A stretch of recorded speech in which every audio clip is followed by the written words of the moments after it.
How you doing, everybody? Vasu Vada Party, Casey Freelove here. This is the Make the Money and Run podcast for Monday, April 26th, 2021. I just had a little blank there. Coming up on this podcast, what a weekend in Major League Baseball. The Padres fans feeling good about themselves, as are the Giants fans. The Kansas City Royals are in first place on April 26, 2021. You have to look that up the last time they were there. They've outscored Detroit. They just swept Detroit in a four-game series, 15-5. So they picked up 10 runs in their differential. They're on a four-game winning streak. The White Sox are on a four-game winning streak. Royals +3 in run differential, but the White Sox +21. Don't know how that's going to fare out for the rest of the year. And, of course, in the American League, the A's lose on Sunday, winning streak at 12 over.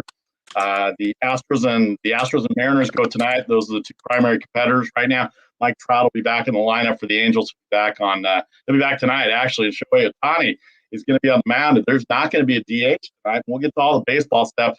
Shohei Ohtani, the first pitcher since Babe Ruth to pitch for a team and lead the league in home runs. Obviously, he's a DH, and he is Babe Ruth right now relative to this generation. But what a game he's got right now, and he's certainly doing it on the mound and in the batter's box. Casey, how are you today to start this fine week? Doing fine. Pleased to be with you. I was looking yesterday because I saw that stat about Ohtani, and he's moved up quite a bit in the AL MVP race. I mean, Trout's still clearly the favorite at 2-1, but Ohtani's at 10-1. And you got to think one thing that Ohtani can do that Mike Trout can't is pitch and play in more games. So maybe that will be an advantage. And I got to tell you, Vasu, I know we're about to get right into football, but the American League West has been a lot more enjoyable than I think you, myself, and Chuck would have thought coming into the season. Competitive. The A's, of course, got hot. The Astros got cold. They'll get hot again. Mariners have played some good baseball, and the Angels as well. So I think that's a nice surprise for those of us that live on the western side of the U.S.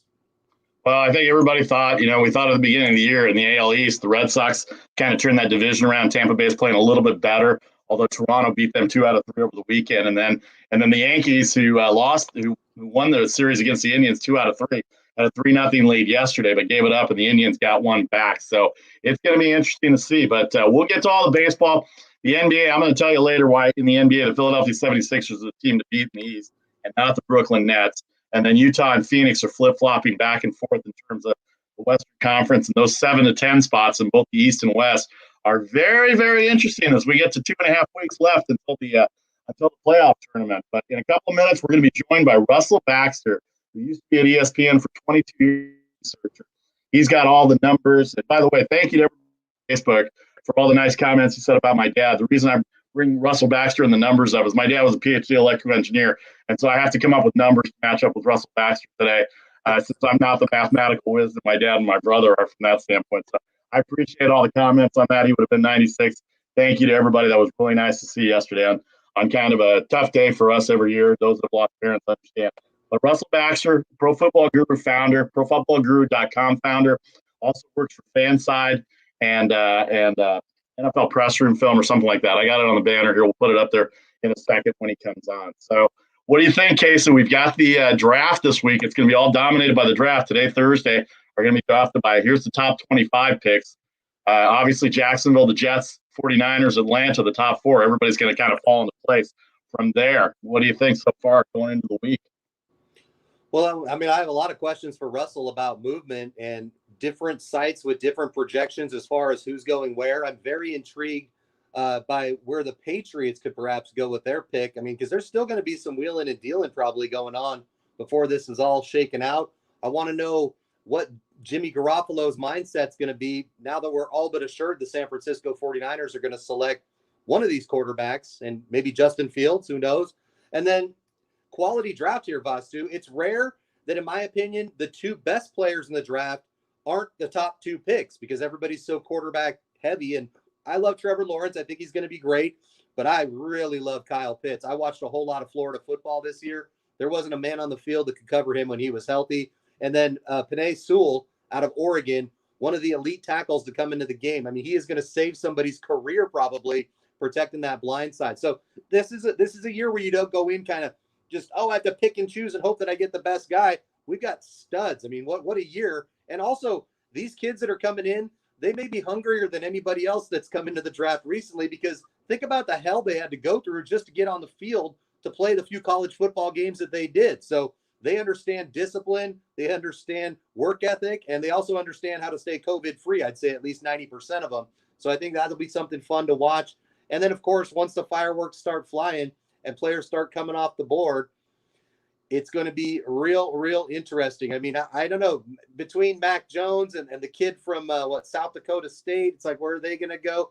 Is Zach Wilson the second best quarterback in the draft? And what if Trevor Lawrence turns out to be a mirage? That would be just critically awful for the Jacksonville Jaguars. So there's so many different things to discuss, and I'm very much looking forward to not just round one, but the entire draft. Vasi Vadaparty, Casey Freelove here with you on the Make the Money and Run podcast. Casey, I'm going to remove here he is. He's coming in right now. I just got the text. There he is. ProFootballGuru.com. Let me find a banner here as we said it. ProFootballGuru.com and Fanside, and then NFLFullPress.com. It's a pleasure to welcome in Russell Baxter from ProFootballGuru.com. He's the founder of it, and also Fanside. He writes for a couple of other programming notes here. Here it is. That's what I'm looking for, so I can read it. Pro Football Guru founder, Fanside NFL, NFL Spin Zone, Full Press NFL. 22 years with ESPN as a researcher, and at Bax Football Guru. You can find him on Twitter. He's a tremendous follow. Russell, it's the first time we've seen each other on camera. Thank you very much for the time. Casey Freelove, Vasi Vadaparty here with you. Hi, how you doing, guys? I got a little I can't figure out what this glare is. It's the computer screen. That's fine. We get it all the time too. I think it's because your blinds are shut, but that's okay. I tried opening up the blinds, and it was okay. startling. We're all learning the internet as we do these internet streams and all that. But we're not worried about the glare. We're worried about football knowledge. This is draft week. This is probably one of your favorite weeks with draft week coming up. I don't know how much. I'm sure you spend a lot of time watching the college game. I know you're more NFL side, but let's talk about the draft from just a macro standpoint.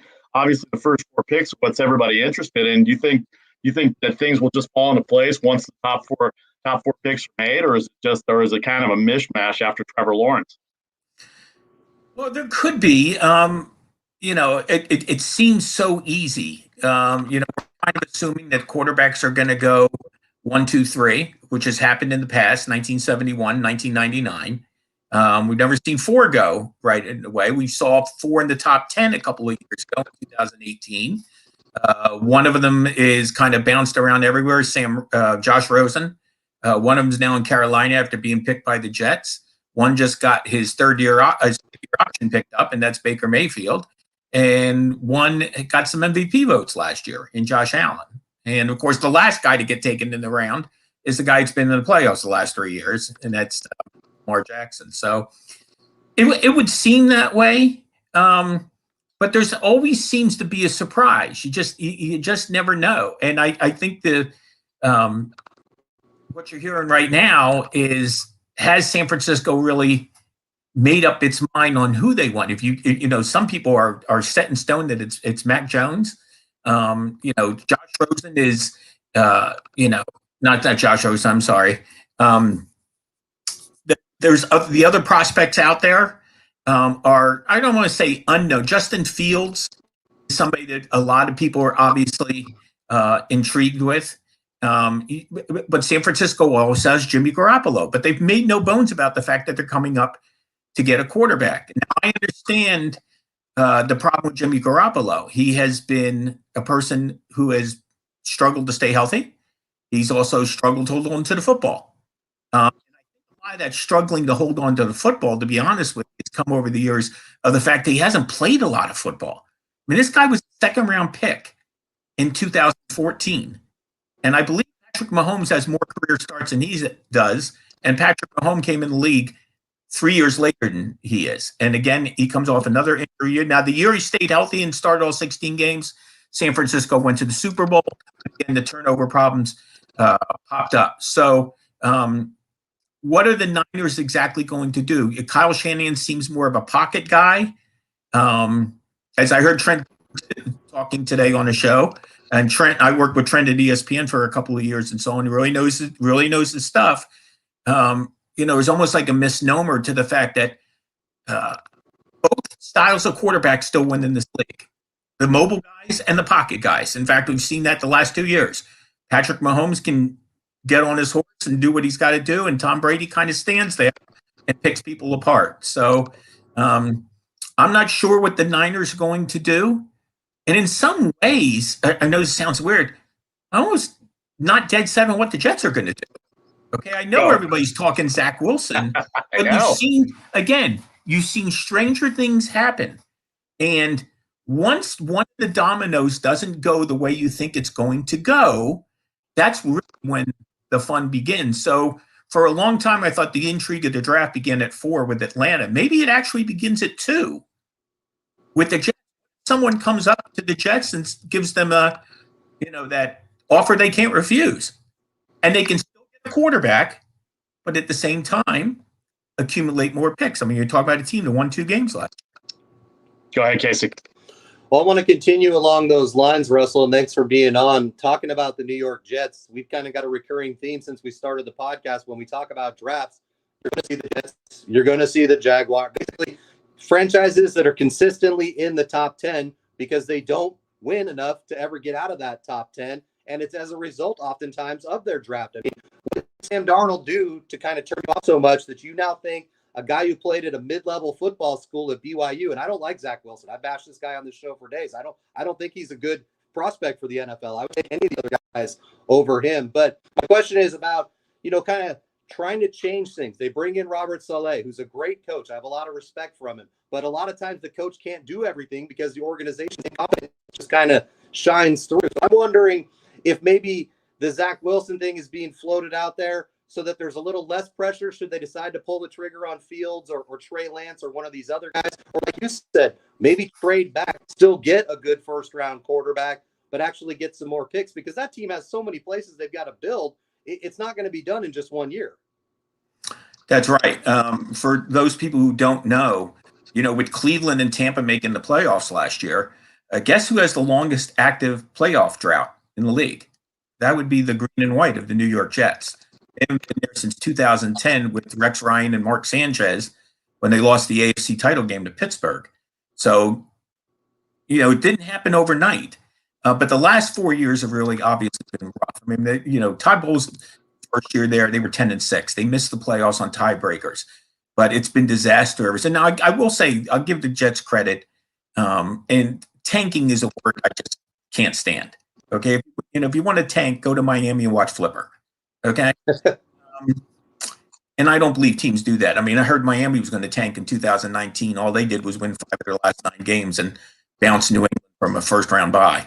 The Jets won later in the year. They knocked off 2 teams headed to the playoffs, the Rams and the Browns. I know the Browns were down their wide receivers, but players play hard.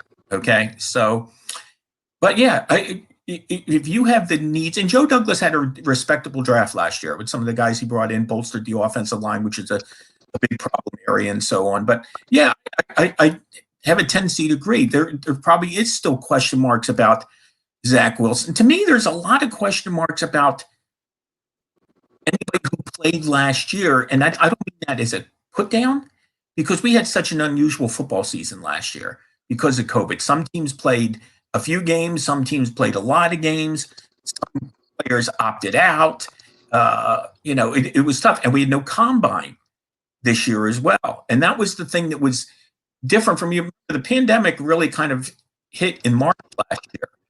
The combine had already taken place. So teams had more of a book on college experience as well as the combine variables and so. But like you said, the Jets have fallen off badly in recent years. Okay, Sam Darnold, his reputation coming into the pros was a bit of a turnover bug. Okay, and in the games he played, we still saw that. All right, so there wasn't any real surprise. But with the new regime and the new head coach, you get a new quarterback and so on. Ask the Browns what it's like to go through head coaches and quarterbacks. They're on their 12th head coach, even though he won Coach of the Year. 12th head coach since 1999. Baker Mayfield is their 30th different starting quarterback since 1999. They're in a division with the Steelers who've had 3 coaches since 1969. Okay, it's something a little off there and so on. But again, kind of piggybacking off what you're saying, I'm not sure about number 2 now. Okay, as we get closer and closer and closer, are the Jets dead set on Zach Wilson, or one of these other guys kind of lured them and, playing the game and staying quiet? And to the Jets' credit, I will say this: they're sitting at number 2.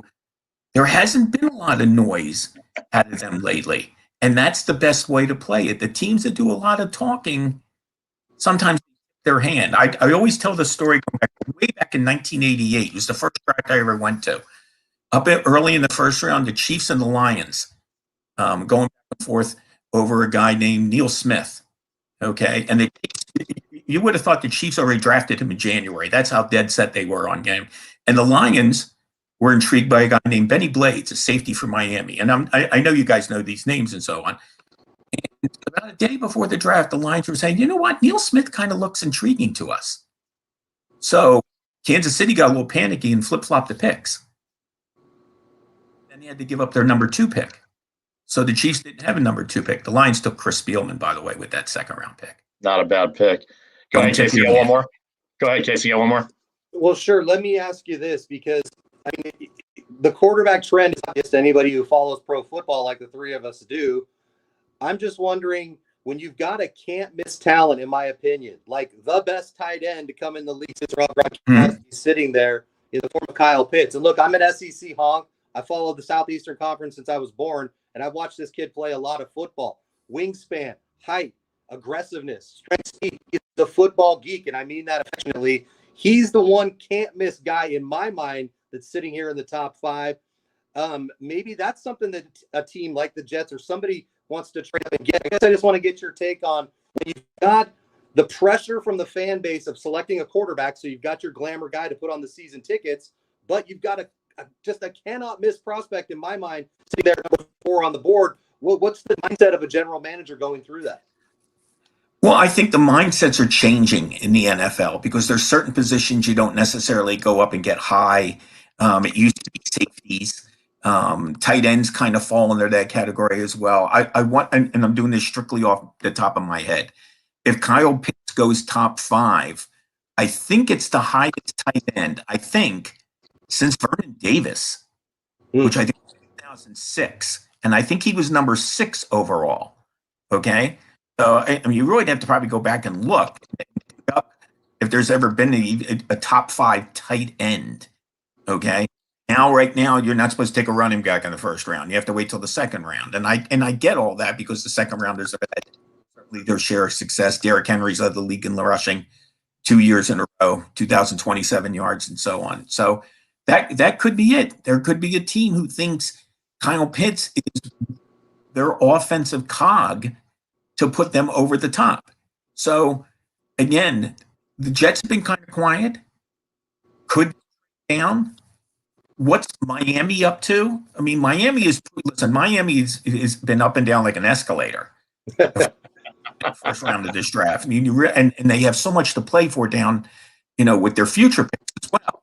So, again, I think the intrigue of this draft is suddenly the Jets and less the Falcons, which I think was kind of the conventional wisdom. And my goodness, if let's say Pitts does go number 2, boy, is it going to be active.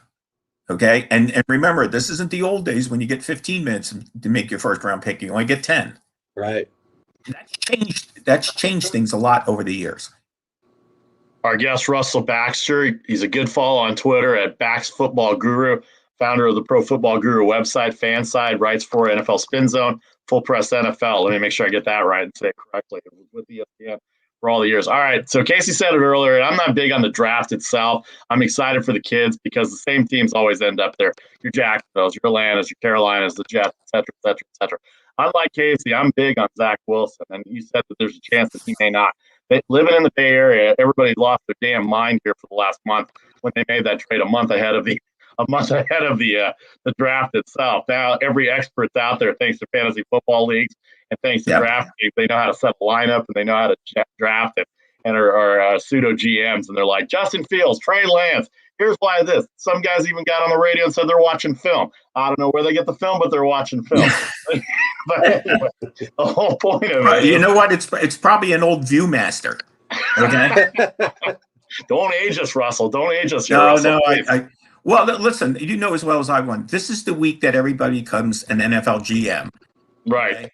And it's just like the week that everyone becomes a college basketball expert by doing their brackets and doing their pool sheets. And half the country hasn't even watched it. Yeah, no doubt about it. Yeah. So I guess the question I have is I think the 49ers would greatly benefit by the Jets not taking Zach Wilson. And here's the reason I think the Jets probably will take Zach Wilson and why, as you said, they're quiet because they interest me from the standpoint of they've got to do something with the rest of their team. None of these guys that are going to come in, Trevor Lawrence will probably play, and Urban Meyer's there to rear him and bring him up. But they need other players too. Obviously, the Jets need other players. They got to protect. I mean, poor Sam Darnold. I love Sam Darnold. I think he's going to do great in Carolina. But you got to have protection around him. I think Zach Wilson's the most mobile quarterback in this draft, and I think he can make all the throws. But I think the fact that Robert Saleh used to be the 49ers defensive coordinator, they have the same mindset with Kyle Shanahan as to the types of players they like. Obviously, Saleh on defense, but he saw Shanahan draft for 4 years. Sure. And that's why I think that Zach Wilson will probably go to the Jets. Is there any scenario that you see? I know you just mentioned Kyle Pitts, but is there any scenario you see where they might not take Zach Wilson and then try and get some stud offensive lineman or some stud defensive player and then go after a quarterback later, maybe make a trade and get this pick up and get a trade down later and get another quarterback that could be just as good or serviceable down the road. Because my point is, these quarterbacks are not going to change the franchise right away because of where the scenarios are of the teams. They need other players around. That's why I think Zach Wilson has more upside than Trevor Lawrence right now, because the Jacksonville Jaguars don't have players right now. And I think sometimes that goes into people's accounts, these pseudo GMs. Oh, he's a bust right after year one and whatever. And I think that's unfair to judge players like that, Russell. Yeah, no, it definitely is. It's probably unfair to judge players even after they play 2 years. Okay, I mean, I've seen on different Facebook groups and social media calling players bust and so on, and they haven't even taken the field.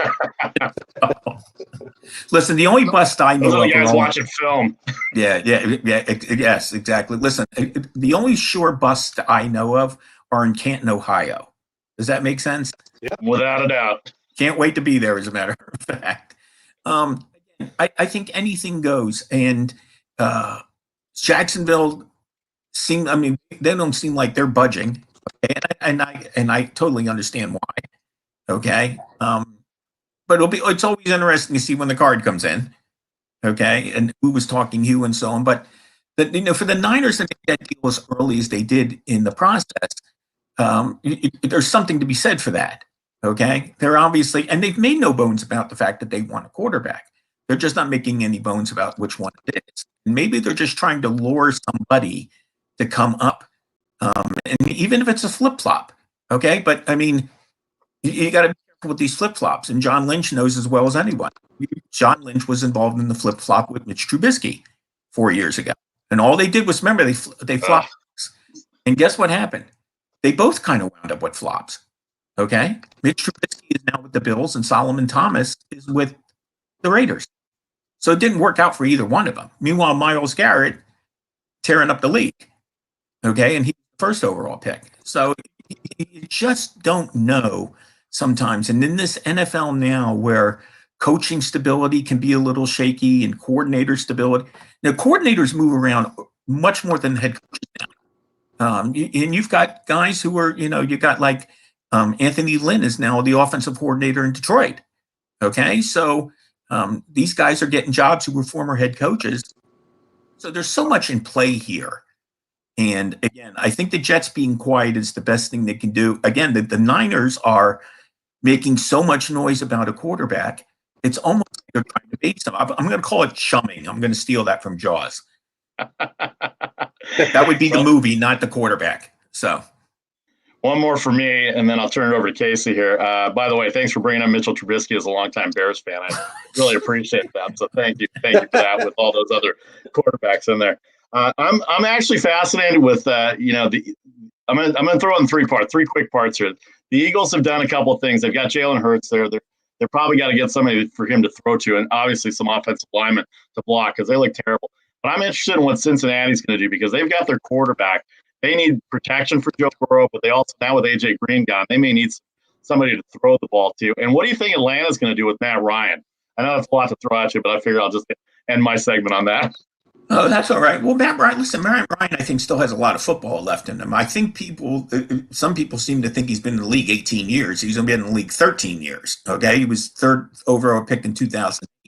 He puts up a lot of big numbers. If Matt Ryan could play defense, they'd be in the Super Bowl every other year. Yeah. The problem is they could find someone to rush the passer. So Atlanta's in a weird spot because they're fourth overall. But the thing that has plagued them for years is the lack of a pass rush. They were dead last in passing defense this past season. A lot of that has to do with the fact the year they went to the Super Bowl in 2016, Vic Beasley led the league in sacks, but he was a one-hit wonder. He disappeared. And it wasn't like they got 50 sacks. They were just better at sacking the quarterback. Remember, they actually sacked Brady 5 times in Super Bowl 51 and still couldn't get the job. Couldn't close the door. So Atlanta could go in a lot of different directions, I think. And then they're another team I think that could definitely move down. I'd be really – now, listen, they have a new GM and they have a new head coach. I find it hard to believe the new GM's MO would splash and go out and get a quarterback that's going to sit for a couple of years. Okay? I think they have other needs. But again, Kyle Pitts sense there. And listen, they have Hayden Hurst there who they got from the Ravens in the trade. Matt Ryan had Austin Hooper there for a couple of years, and he was very productive for him. You know, on how far Atlanta, listen, if I'm Atlanta, I try to move down, and the guy I try to get is Patrick Surtain. Love him. You're talking Casey's language there with Alabama. Go ahead, Casey. Yeah, thanks a lot.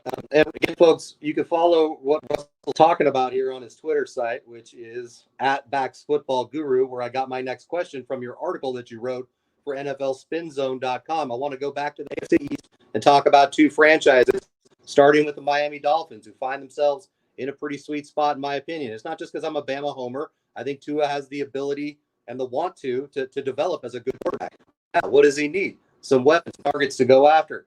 You mentioned some free agents that they may be pursuing, guys like Golden Tate. But as far as the draft, I really like where they're at. And if I'm a Dolphins fan, I'm very excited. Pick 6 and pick 12 there available. I'm looking at the CBS mock draft. They've got Jalen Waddle projected in that spot. Let's not forget about the Heisman Trophy winner, the greatest wide receiver in SEC history statistically, Devontae Smith, who's also available. But again, throwing on your GM hat, the Dolphins have a few needs, but I think you absolutely have to get some more weapons there for Tua so he's more comfortable in the pocket and not running around for his life, because that spells a short career. So kind of lay out for you, what do you think they might be doing strategy-wise there in the first round with those 2 picks? Well, listen, Miami made great strides on defense. Now, they couldn't be much worse than they were in 2019 to give up most points in the league. Okay? Now, this year, they rebounded in that regard. They were more bend but not break. They led the league in takeaways. They had 29 takeaways. And that's classic Belichick defense. The year that they won their first Super Bowl, people forget this. In 2001, that's 20 years ago, I understand that. The Patriots that year were ranked 24th in total defense. So in other words, they gave up the 24th most yards in the league. Gave up the 6th fewest points. Okay. Would create plays. And then during their postseason run, okay, when they beat the Raiders and the Steelers and the Rams to win Super Bowl 36. Offensive unit scored 3 touchdowns in 3 playoff games. And one of them had nothing to do with Tom Brady, who was on the sidelines when Drew Bledsoe threw a touchdown pass in the AFC title game. Their special teams and defense scored 3 touchdowns. Right. Offense scored 3 touchdowns in an offensively geared league and won a Super Bowl. Okay. So again, styles change over 20 years and so on, but I agree with you. They got to get to some more support. Remember their leading rusher in 2019? That was Ryan Fitzpatrick, who had about 30-something yards. They got better in that regard this year with Myles Gaskin, former 7th-round pick. They added Malcolm Brown via free agency from the Rams, but I still think they could use some more help there as well. Their offensive line had 3 rookies on it last year, and including the right side. So there's the potential there to develop. They added Will Fuller in free agency. stay healthy. That's been the only bug on him. I mean, he is as deep threat there is in the league, but durability has been a question mark. So I agree with you. Get some more offensive weapons, make life a little easier on the defense, be a more balanced football team, and I think they can push the Bills in that division. I think New England will be improved. I'm not sure what to make of the Jets because they're certainly in rebuild mode. But Miami's listen, you win 10 games, you expect to get to the playoffs. You win 10 games when they're taking 7 teams in the playoffs, you expect to get to the playoffs, and they still couldn't get it done last year. Casey, you got one more before we let him go? Yeah, I want to follow up on the Patriots there. They've got the 15th pick overall, but they've also got 10 picks in this draft. So they do have a little flexibility if they decide they want to move up. I'm seeing it depends on which, there's a lot of different mock drafts. I see one where they got Mac Jones go in there to become the next quarterback. But I think, with Edelman retiring, the fact that we don't know what we're going to get out of those guys that opted out for COVID, and I don't fault them for that, but those guys are seasoned, less experienced. What do you make of the Patriots? If we've got some fans listening that like the Patriots, what should they expect in this draft? And I guess just kind of look ahead a little bit towards this year. I mean, are they more of a 8-8 team, or are they still a team that could challenge for a wild card? Because I think we'd all agree Buffalo's probably going to win that division. I think if at one time last year, even with all their problems, I believe the Patriots were 6-6. Okay, and they started out 2-1, and Cam Newton, before he contracted COVID, was putting the pieces back together. He's got to be healthier than he was at this time a year ago. Remember, he had the shoulder surgery after 18. He missed 14 games in 2019 with Carolina. He didn't join the Dolphins, I think, until June of last year. Now here, again, ironically enough, I think the thing that could really catapult the Patriots, they do need offensive weapons. But if you saw their defense the second half of 2019, they couldn't stop the run. They certainly couldn't stop Derrick Henry in the wild card game. And last year, I believe they were like 26th against the run. And I go back 20 years ago when they won their first Super Bowl, and remember the guy they took in the first round. Obviously, Tom Brady came there the year before at number 199, but they grabbed a guy named Richard Seymour. Yeah, that worked out. with their first pick. They don't have who is their dominant defensive guy, right? They've got the defensive backs. Okay, I mean, the Stephon Gilmore and J.C. Jackson, who tied for the NFL lead in interceptions, and McCourty and so on. McCourty. I want to make sure I get the McCourty brothers right here and so on. But who on the front seven scared? And Kyle Van Noy is back, but where's the dominant front seven guy? Where's the guy up the middle? I mean, from Richard Seymour to Vince Wilfork to Ty Warren, some of those defensive lines they had were a big catalyst. I mean, early on when the Patriots were winning 3 Super Bowls in 4 years, it was a defensive team. They managed to do it more offensively those last couple of years, even though the last Super Bowl they won was a 13-3 slugfest with the Rams. So they need playmakers, more playmakers for Cam Newton. And I think if there were better defensive linemen in the draft, they would stand put at 15. But I don't think there's anybody really worthy of the 15th. That sounds like a weird thing to say. Worthy of the 15th overall pick. Okay, if someone wants to come up, I think they could move down. I mean, you could argue that Patrick Surtain might be the best defensive player in this draft. Okay, I'm not saying he is. You could certainly make the case. Sure. Russell Baxter, our guest here. All right, last one for me, and then we'll let you get out of here. Thank you again for the time. Appreciate it. If you missed any of the broadcast, you can download and subscribe on Apple or anywhere you get your podcast. Lots of information from Russell Baxter.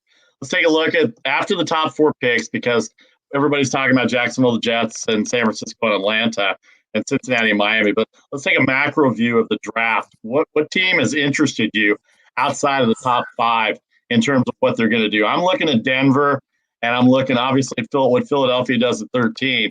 But also, I am obviously my Bears at 20, but that's a show for another time when I can just complain about everything there with Andy Dalton. But just a couple of teams maybe, or something from a macro view that you're looking at as an interesting spot in the draft order, Russell.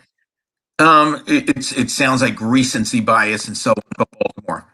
Okay, be it Ozzie Newsome or Eric DeCosta, they've done a pretty good job with their drafts. Eric DeCosta was a big part of Ozzie Newsome's staff when he was in Baltimore. They now have 2 first-round picks after the Orlando. I see you like my little thing. The Chiefs went and won a Super Bowl in Miami. They lost the Super Bowl in Tampa, and now they're in Orlando. Okay, you just can't make that stuff up. No. So, and it's a good move for Baltimore and Kansas City as well, because they got rid of a disgruntled player, for lack of a better word. If you're the Ravens, he wanted to play left tackle. That's the money position and so on. They didn't want to. Now they can have 2 first-round picks, including number 31 in Kansas City. Maybe they get it. This is a tackle-deep draft. There could be 8 or 9 tackles go in the first 2 rounds. Okay, so they can replace him and do it economically as well. But I'm always intrigued by Baltimore because we have seen what they've done over the years. Remember Ozzie Newsome's last draft? I think he wheeled and he wound up with like 12 players. Remember? Yeah.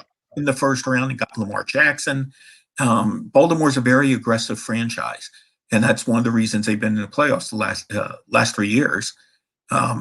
They have needs. They need pass rushers. They need wide receivers. They now have 9 picks, and they have a little flexibility. So I'm going to keep an eye on the Ravens because I think they always bear watching regardless of who's calling the shots. Very interested. All right, Russell Baxter, our guest, Pro Football Guru founder, Fanside NFL, NFL Spin Zone, Full Press NFL, was with ESPN for a long time. That's how I heard his name. And I appreciate the Facebook friendship, and I appreciate you coming on. Bax Football Guru on Twitter. Let me see here. Anything else that I can think of? No, that's about it, I think. So thanks very much for the time. Enjoy the draft. Oh, what do you? I know what I was going to ask. What do you got going on on your websites and for Pro Football Guru? What are you writing on? What can people look forward to? Well, tomorrow you'll see on Fansided a piece I did, every team's best off-season acquisitions, pre-draft. And, 31 teams actually added a veteran. I don't have to tell you what team did not add a veteran. Okay. They did add a new defensive coordinator. Okay. So I had to bend my rules a little bit when it came to the Green Bay Packers. Okay. But even Tampa Bay snuck in the wire. Giovanni Bernard. Okay. So, and of course, they had team, you have to look. I think the Houston Texans have more signed free agents than the Houston Astros have on their roster. I've never seen. I've been charting these acquisitions since free agents began. Yeah. I've never seen the team, and it's not that like they signed any superstars. They just signed everyone. Okay, it reminds me of the days before they had the roster limits. What's Houston going to do? Put 120 people in training camp? I don't know. It's a good question. All right, right. Hey, nobody gets in this business without being a sports fan. So you grew up on the East Coast. Are you a Jets or Giants fan? Neither. No. Neither. Who's your team? What team? NFL team. I don't do teams. You don't do teams. I do all 32 teams. No, I know. By the way, I know that's strange in this day and age in our professional. Okay, and there are people all over the world. I swear they're French because I hear they use the word "we" a lot. Yeah, we, boo, yeah, all that other stuff. Yeah, we, soccer glue. I don't have that all the time. Yeah. All right, Russell Baxter, appreciate it. By the way, the Facebook group you're on too, NFL Talk 32, is that what it's called? Something like that? That Facebook group? No, I'm gonna deflect you to a different group called Football Talk Seriously. Football Talk Seriously. That's the one I just saw today. That's a great group. Yeah, get on there and we'll post the podcast on there. Yeah, I can't wait to be yelled at by Facebook again by another group now after all the comments we made today. So I can't wait for that. Russell Baxter, Pro Football Guru founder, at Bax Football Guru. We appreciate the time. We really do. Thanks for spending a few minutes with us. Hopefully we'll catch up with you down the road as we get to training camps, and we'll talk soon. And we've done this show for about 40 minutes, and who knows what happened in the last 40 minutes. We'll know Thursday. For sure. We'll be checking your Twitter site out. Thanks, Russell. Really appreciate it. We'll talk soon. All right. Talk to you soon. Okay. Casey, good stuff there. Russell Baxter, Pro Football Guru founder, and NFL Football Talk Seriously. That's a great Facebook group to go to, and you get a lot of words. There's a lot of media people on there as well too, but all the fan stuff on there is really good. So let's just join that group and get yelled at again, Casey, by our knowledgeable picks that we have. All right, we're going to take 30. Go ahead. I'm sorry. Go ahead. And if you're on Twitter, I mean, if you listen to us, you like what we talk about, definitely check out Bax Football Guru. That's BAX, because, I mean, this guy, look at the big brain on Russell. I mean, I'm looking through here.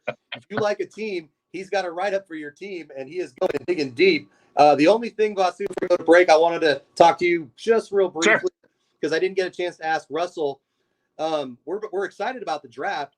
We didn't mention the Buccaneers at all because, if I'm not mistaken, they're the first defending champion in God knows how long that just re-signed all their own guys. They're not worried about where they go in the draft. Obviously, they're going to have low picks at the ends of these rounds. And I just feel like, Tom Brady can literally just pick up the phone and call whoever the hell he wants. Hey, Edelman, why don't you come down here for a couple of games? And they'll be able to just kind of recruit guys, which gives them a little bit of an advantage we don't see in other draft rooms. I think what I'm saying is I don't think there's a lot of pressure on Tampa Bay as far as what they get. They're going to like what they get, but they like what they got already. You mean the Tampa Bay Buccaneers, the Super Bowl champions, haven't signed anybody else? Yeah, it's going to be I wonder if anybody's going to pull a Mike. I wonder if the Jets all of a sudden are going to pull a Mike Ditka trade and trade their whole draft to get one player. So I remember that happened, and Doug Plank was talking about that the last time we were on. All right, anyway, we'll take a break. We got a little Major League Baseball, a little NBA to get to. Obviously, big weekend in Major League Baseball. The NBA 2.5 weeks away from the playoffs. Draft day Thursday. It's going to be interesting. Our thanks again to Russell Baxter. Thanks to everybody on Facebook Live and on our YouTube channel as well, too, powered by Stables Media. Back in 30 seconds with the rest of the Make the Money and Run podcast with Casey and Bossy today.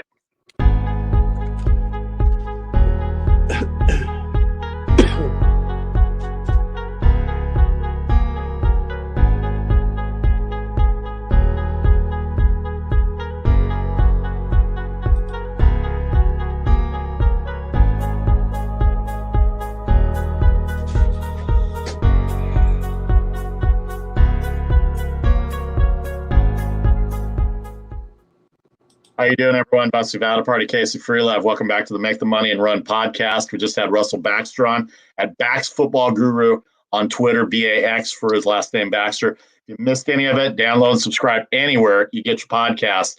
It's a great read. He's a great follow on Twitter, and also you can hear the podcast on Apple and Spotify, and you can get all his other sites that he writes at and does all the stuff, and a couple of Facebook groups he had on. All right, let's move on, Casey. You can catch us Monday, Thursdays, and Fridays. Let's move on to the National League here in Major League Baseball. What a weekend it was. The Dodgers and Padres. Padres going to take 3 out of 4. My worst fears happened that I said at the beginning of the year before everybody started anointing the Los Angeles Dodgers World Championship. First of all, jinx my team when you do that. Secondly, I was worried about the bullpen. And sure enough, the bullpen reared its ugly head last night. A 7-1 lead that you never blow. I think ESPN percentages, the win percentage was like at 92% when you have a 7-1 lead in the 7th inning. And here come the Padres, and then they forced extra innings, and San Diego ends up winning. Dodgers took 2 out of 3 last weekend. San Diego took 3 out of 4 this weekend. So 4-3 so far on the record. But by virtue of San Diego losing to Milwaukee at home for the 3 games, the Giants are in second place. Hey, and look at us. Don't forget about us, because they beat Miami 3 out of 4 over the weekend with unbelievable pitching that they had this weekend. The one loss that they had was even a well-pitched game on Saturday night with the Marlins and Giants. So, Casey, what's your National League West takes as we get to the National League lines at the bottom here? Well, first things first, I wouldn't hit the panic button if you're a Dodgers fan. You still have a Major League dominating plus 32 run differential. So things just kind of find a way to even out. They're 5-5 in their last 10.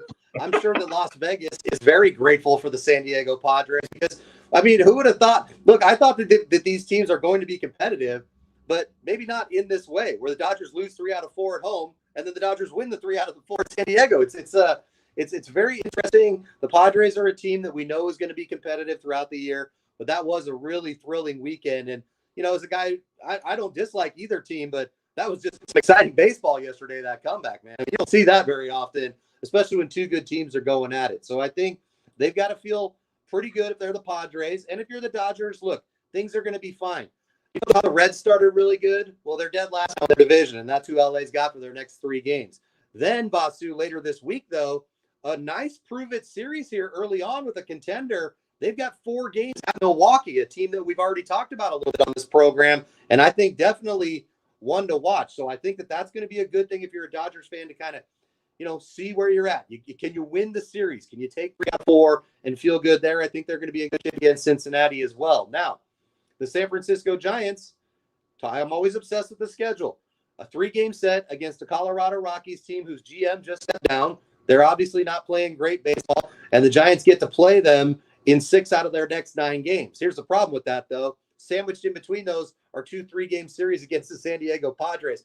This is a blood-in-the-water division. I think that you and I and Chuck really thought it was going to be just a 2-team race, and I kind of joke around with the Giants fans because I'm not a Giants fan. I'm an A's fan being up here. I don't split my teams, but the NL West has been very intriguing, and I know we'll talk a little AL West in a minute as well. But competitive baseball, it's got us going, and I think I could almost hear your yesterday as the Padres got that thing into extra innings, man.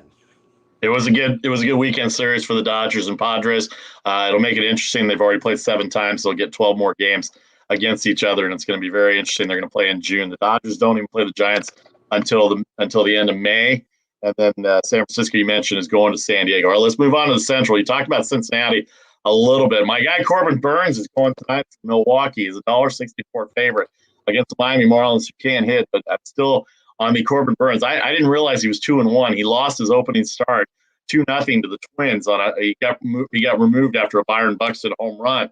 I was looking up the run support that he was getting. It's not very much. He's 2-1 with a 0.40 ERA, 40 strikes, 0 walks. We're almost at the end of April. And I was telling Charlie this on Friday that Dennis Eckersley in his 1988 year, talking about control guys, he walked 3 guys in his MVP and Cy Young year, to which Vince Scully said in the World Series, the greatest line I ever heard. You know you've had a good year when you remember all the hitters you've walked by name in a full season. So Corbin Burns doesn't even have that list yet. There's not even a list for that yet. So he's got a big game tonight. Cincinnati did get off to a hot start. That whole division, it's 4.5 games from top to bottom. Milwaukee got drubbed on Friday against the Cubs. Came back and won 2 out of 3 over the weekend as well. How about the New York Mets over the weekend? They're off today, but Jacob DeGrom, speaking of doesn't get run support, he's a 2-time Cy Young Award winner with a barely above 500 record in those 2 years because the bullpen has blown leads and they don't score enough runs for him. And what he did on Friday night against the Washington Nationals, and I know the Nationals aren't what they were 2 years ago, 15 strikeouts and 4 hits, no walks, was just dominant. It didn't matter if you threw Babe Ruth, Roger Maris up there on Friday night. It was not going to matter against Jacob DeGrom. He's been somebody to look at. And the St. Louis Cardinals have gotten hot the last week. They've got Philadelphia tonight, who just got drubbed by Colorado over the weekend. They did have 1 win. But Adam Wainwright, Zach Wheeler going. And then you mentioned the Reds and Dodgers are going tonight with Julio Urias and Tommy Mahle going. Tommy Mahle's had a good year for Cincinnati as well, too. But the National League slate today, Casey, take it away in terms of what we're talking about. Well, they pointed out on either MLB Network or ESPN last night how Bryce Harper's improved his batting average by nearly 100 points over the last couple of weeks here. I think this Phillies-Cardinals series, very intriguing because the Phillies are 10-11, which sounds pretty good on paper, right around 500 early on, but a terrible 2-7 away from the friendly confines there in Pennsylvania. Now, the Cards are 11-10, 5-4 at home, and they play in a division that I think is going to be competitive for a while. I mean, I really like that Central Division. The Brewers, I don't think by any means are going to run away with it. But a quick thought also on the NL East, because, we're stat geeks when we talk baseball. This is a strange damn division as far as run differential is in baseball. The division leading Mets, who've only played 17 games because of the COVID stuff early in the season, they are -11 on their run differential. The Phillies in second place are -15 on their run differential. And then those Marlins, who you were talking about a little bit earlier, the lone team to be +1 as far as run differential. So somebody help me sort through that. That sounds like a whole lot of math. That's like next level geek math. That's like war squared we got to get to be able to play with stuff like that. Cubs and Braves seems like a decent matchup. I'd like to see a little bit more out of Charlie Morton. He's 1-1 with a 3.91 ERA. Zach Davies has not had a good start for the Cubs at 1-2 with an 8.8. And another fun fact on the Cubs, they're 2-4 away from Chicago, which is like, okay, great, maybe they'll have a chance. But the Braves are only 4-6 at home. So the way that this whole wacky season has gone, I think that there's going to be a lot of 500 baseball played, and this thing's going to be decided late in the year. And I can't tell you how much I like that. So since we only got 10 minutes left, let me just quickly give you a thought on my Oakland Athletics. Look, they were going to lose. Nobody wins 20, 25 games in a row except for once every lifetime. But 13-game win streak. They're playing well. They're hitting the ball. They're scoring runs. Their pitchers, who we were worried about being consistent, even Jesus Luzardo, who didn't look great yesterday, pitched pretty darn well the first 2 times through the order. Baltimore was just due for a victory, and they got it. So now you send Sean Manaea out on the mound against Rich Hill, who seems like has played for every team in Major League Baseball. That's an early start, by the way, guys, if you're gambling on it. Oakland is minus 111, and I'm actually going to have a play on that game, but not on the teams. I'm going to play the total. A's and Rays, I think that's a good one to keep an eye on. And my prediction for the week, this is the day where the Yankees start to turn it around. We're going to look back on today, Monday, April 26th. The New York Yankees finally started swinging the bats the way they were capable of, and they'll find a way to get a win against Matt Harvey. It's not a full slate because of this weird baseball scheduling, and I didn't even mention Mariners Astros. Let me throw it back to you for that one. What do you make of Houston now that they're starting to get their COVID guys back? I mean, this is a good team. We know that. They just obviously have had some major health issues, and the Seattle Mariners have been one of the next surprises in baseball this year. Yeah, Seattle's done very well. They split the series with Boston. Boston has been a big surprise to start off the AL East. It's pretty interesting to me. Houston had the same type of weekend that the Milwaukee Brewers had. They got blown out on Friday night, and then they came back and won 2 games against the Astros this last weekend. And the Angels didn't have Mike Trout on Sunday yesterday either. So actually, they played 4 games. The Angels did win 2 games of that series. I'm doing this off my head. Some of the games this week that I'm looking at, the Minnesota Twins, they've struggled defensively. We saw what they did in Oakland, living here in the Bay Area. They were just horrible defensively. They're going to Cleveland tonight with Jose Barrios and Zach Plesac. I'm not sold on the Indians hitting-wise, but Minnesota being favored really, really, really, really makes me wonder what's going on there. The Yankees with Davy Garcia. He's kind of a second-year guy that throws really hard. You talked about Matt Harvey. Matt Harvey pitched well his last outing in Miami when they went in and got the Marlins. They got 2 out of 3 out of the Marlins last week. And then the Texas Rangers and the Angels tonight. Shohei Ohtani is going to go up against Jordan Lyles tonight. Texas has hit the ball a little bit better than they started out at the beginning of the year. And Mike Trout's going to be back tonight in the lineup, according to everything I read. Ohtani minus 145, total 8.5. Shohei Ohtani, the first pitcher since Babe Ruth to be a starting pitcher and leading his league in home runs. I think he have 9 or 10 home runs. I can't remember what he has, but he's hitting the snot out of the ball right now. And then I'll be interested to see how Seattle recovers from the Boston weekend, because those Boston bats are really good. They had a couple of tough games, but they got those 2 wins, the one in extra innings on Thursday night, and then they won on Saturday behind Chris Flexen as they beat Boston's ace, Nathan Eovaldi, and then the Red Sox came back and won last night. But I like the way Seattle's hitting the ball. They obviously went into Boston and had a plan, and they took 2 out of 4 from a team that started off pretty well. So it's going to be an interesting American League series. And as you see the National League go by, I just want to mention one thing about the Atlanta Braves. The Atlanta Braves, the first team since 1977 to have consecutive games where they've had 1 hit or less, where Zach Gallen 1 hit them in the first 7-inning game of the doubleheader. And then Madison Bumgarner had a notable achievement, not a no-hitter according to Major League Baseball, even though these are Major League Baseball rules, Casey, that he no-hit and no-run the the Atlanta Braves for 7 innings, but doesn't get credit for a no-hitter in the record books, even though baseball made the rule that they're 7-inning doubleheaders. So go figure on that. And that's just one of the news and notes that we have for the American League. So what do you like on the schedule today in terms of the American League games? What series is interesting you this week? I think Minnesota Cleveland is going to be pretty good, because I want to see if either one of those teams can come back up, catch the White Sox, and see if the Royals are real. The Royals just won their 4-game sweep. They had an afternoon game and won 3-2 against the Tigers over Detroit in the weekend. They swept Detroit for the first time in 25 years in Detroit. Casey? Yeah, like I said earlier, Yankees-Orioles. I think that New York's about to turn it around. And, when you're a gambler and you got a good team and they're underachieving, kind of like the A's starting 1-6, at some point they're going to run off a ton of wins in a row. And yes, you may have to lay a little more juice because they're the Bronx Bombers, but trust me, at some point they're going to win like 8 out of 11 or 9 out of 11, something like that, because they are that capable. Maybe it gets started today against the Baltimore team that scuffled a little bit. I know they put 8 on the board yesterday. I think that that might be the time that they start doing that. Angels Rangers, just for the Ohtani factor, because he's so darn enjoyable to watch. I mean, the Babe Ruthian statistics that you put out there. And lastly, just a quick thought. If I'm Mad Bomb, I'm saying, screw you guys. You made the rules. I went through all the innings. I didn't allow a hit. I'm putting it on my resume, and I want to get paid for it. There's another wrinkle of baseball, Vasu, that drives us crazy. Between these stupid runners on second and 7-inning doubleheaders, it's not the same baseball that even 3 years ago we would have seen. So it does cheapen things a little bit. And I was really happy for the guy, to be honest with you, because he has not done well since he's been back down there in the desert. Now, I know we've only got 5 minutes left. Had a little bit of a slate in the NBA today. I think the feature game, Suns, Knicks, definitely looking forward to this. The public is starting to say, wow, these New York Knicks can play a little bit. They're calling them Team Kentucky, La Familia North, because they got all those Kentucky superstars. That's one you want to keep an eye on, folks. And by the way, it is free tonight on NBA TV, 4:30 Pacific with the start there. Another one you might want to look at, the Memphis Grizzlies playing some good basketball in Denver against the Nuggets.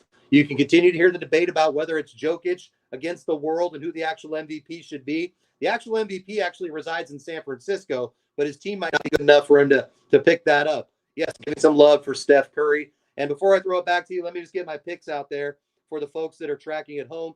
8-5 in Major League this year for me. Today, I have got 2 plays. I'm going to go with the Yankees. And Garcia lists the pitchers, minus 155 at Baltimore. Then the Oakland A's and Tampa Rays, under 9. You can get that at Circus Sports, FanDuel, and DraftKings. Under 9, and I didn't put the banner up there. I guess I should. Okay, thank you. I like that because Bob Melvin said in his press conference yesterday he will be resting players over the course of this series, meaning that less runs are very likely. In the NBA, it moved to 2.5 while we're talking, but I did get the Suns at -2. Now you say, well, that's a rough spot with the Knicks playing so well. Well, that's why I'm going against the Knicks, because everybody's back on the bandwagon. And Phoenix is 10-4 on back-to-back games. Knicks get the hype, Suns get the hoop. They might be the best team in the West before this whole thing's said and done. So Phoenix -2, Yankees, A's, Rays under 9.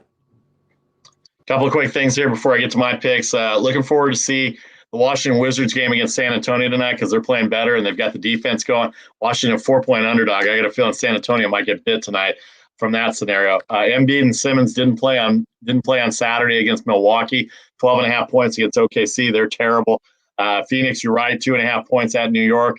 Don't know what to make of that one. Then Toronto and Cleveland. And then in the other set of games, Miami 6-point favorite over Chicago. Utah 10 at Minnesota. They just beat Minnesota. You never know what Minnesota offense is going to come out, but their defense is horrible. How about the Memphis Grizzlies? 2 games in a row at Portland. They come out with victories, kind of pushing Portland down into the 7-10 slot. They're still getting 4 points against Denver tonight. And then the Kings almost pulled off an upset against the Warriors, getting 5.5 points for the Dallas Mavericks, I think, are in 6th place right now. And let me go back to you on this here, on the MVP real quick. Actually, my thought on the MVP is Steph Curry is a candidate, but he's not the MVP. I still think Joel Embiid, unfortunately, he's missed too many games. He may not get it. Nikola Jokic is right there. But where's the Chris Paul love? Chris Paul should be right there in terms of MVP picks, because that team would be not where they were, even though he might not even be the best player on his team. All right, I'm going to get to my picks now since we've got about a minute left here. Again, thanks to Russell Baxter for coming on. Download and subscribe anywhere you get your podcast if you want to hear his pro football talk. I'm going to go with Corbin Burns, 40 strikeouts, no walks. Milwaukee Brewers, a little bit of offense in Chicago over the last weekend. Miami doesn't hit, -164. San Francisco Giants, 3 out of 4 over those Marlins. They've got Descafini going tonight, 164 at home. Washington Wizards, I talked about them, +4 against San Antonio at home. Clippers, Pelicans. Now check this game for a Paul George, Kawhi Leonard non-sighting, I guess, before you start taking the over there. 228.5, and then the Memphis Grizzlies. I said I think they're going to keep that roll going, and before you know it, they might end up in the 6th seed, and not even have to be in the 7-10 tournament for that. The Memphis Grizzlies +4 at Denver tonight. Okay, I want to thank Russell Baxter again. You can reach him at Bax Football Guru, and then ProFootballGuru.com, Fanside.com, and all the other various publications and his Facebook groups that he's on. It was great. A lot of football knowledge, a lot of draft talk on Thursday as we get to it. Last words from Casey before we get out of here. Get ready. The NFL, once again, is coming to take over your sport. I know we're talking baseball and basketball, but I'm going right back to that computer and going right back to NFL draft analysis. And we're going to have a ton of talk about it on Thursday and Friday. That's why it's the greatest sports league on earth, because they got us talking about it, and they won't be playing a snap for many, many, many months. Have a great day, folks. We always appreciate you tuning in. All right, everybody. Have a great day. We'll see you on Thursday, 4:15 with the NFL Draft Vasugada Party. Casey Freelove here, back on Thursday, 4:15. Take care, everybody.